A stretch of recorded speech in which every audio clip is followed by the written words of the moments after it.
తెలంగాణలో మున్సిపల్ ఎన్నికల సమరం రసవత్తరంగా మారుతోంది.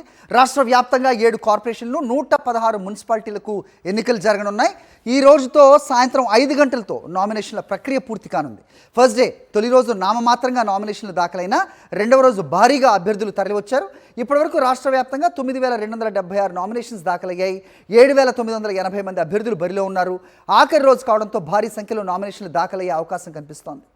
రైట్, ఇదే అంశంపై అప్డేట్స్ మా కరెస్పాండెంట్ శేఖర్ అడిగి తెలుసుకుందాం.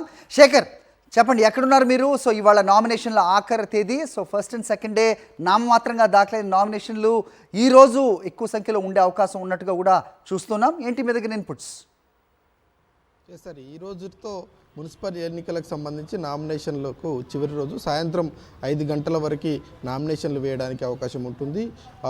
రిటర్నింగ్ ఆఫీసర్ కార్యాలయంలో సాయంత్రం 5 గంటలలోపు ఎవరైతే ఉంటారో వాళ్ళందరి నామినేషన్లను అర్ధరాత్రి ఎంతవరకైనా కూడా తీసుకునేటువంటి అవకాశం రిటర్నింగ్ అధికారులు కల్పించనున్నారు. ఇక మొదటి రోజు తెలంగాణ రాష్ట్ర వ్యాప్తంగా 900 నామినేషన్లు మాత్రమే దాఖలైతే రెండో రోజు 9,000 దాటినటువంటి పరిస్థితులు ఉన్నాయి. బరిలో ఇప్పటివరకు దాదాపు 8,000 వరకు అభ్యర్థులు ఉన్నట్లుగా ఎలక్షన్ కమిషన్ లెక్కలను ప్రకటన చేసినటువంటి పరిస్థితులు ఉన్నాయి. ఇక పోటాపోటీగానే కాంగ్రెస్ అట్లాగే ప్రధాన ప్రతిపక్షమైనటువంటి బీఆర్ఎస్ పార్టీల మధ్యనే కొనసాగుతున్నటువంటి పరిస్థితులు ఉన్నాయని చెప్పుకోవచ్చు. ఇక రెబల్ అభ్యర్థుల బెడద ఎక్కువగా రెండు పార్టీలకు ఉన్నటువంటి సిచ్యువేషన్స్ అయితే కనిపిస్తూ ఉన్నాయి. ఈరోజు సాయంత్రం 5 గంటల లోపు భారీ సంఖ్యలో నామినేషన్స్ దాఖలు అవుతాయి అన్నటువంటి అంచనాలో ఎలక్షన్ కమిషన్ ఉంది. అట్లాగే ఆయా రాజకీయ పార్టీలు కూడా ఉన్నాయి. ఇక ఉపసంహరణకు సంబంధించి మరొక 3 రోజులు గడువున్నటువంటి నేపథ్యంలో ఎవరైతే రెబల్స్ ఉన్నారో వాళ్ళను ఉపసంహరించుకునేటువంటి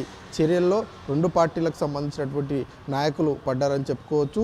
ఎలక్షన్ కమిషన్ పకడ్బందీగా ఏర్పాట్లు చేసింది. ఎక్కడ ఎలాంటి అవాంఛనీయ సంఘటనలు జరగకుండా నామినేషన్లకు సంబంధించినటువంటి ప్రక్రియను కూడా సీసీటీవీ రికార్డులో నమోదు చేస్తున్నటువంటి పరిస్థితులు ఉన్నాయని చెప్పుకోవచ్చు. 100 మీటర్స్ సరౌండింగ్లో ఎవరిని కూడా అనుమతించకుండా నామినేషన్ వేసేటువంటి అభ్యర్థితో పాటు మరొక ఇద్దరిని మాత్రమే అలౌట్ చేస్తున్నటువంటి పరిస్థితులు ఉన్నాయని చెప్పుకోవాలి. ఓవరాల్గా చూస్తే పకడ్బందీగా ఏర్పాట్లు జరుగుతూ ఉన్నాయి. ఈరోజు భారీ సంఖ్యలో నామినేషన్లు దాఖలయ్యేటువంటి అవకాశాలు అయితే కనిపిస్తూ ఉన్నాయి. All right Shekhar, thanks for the inputs.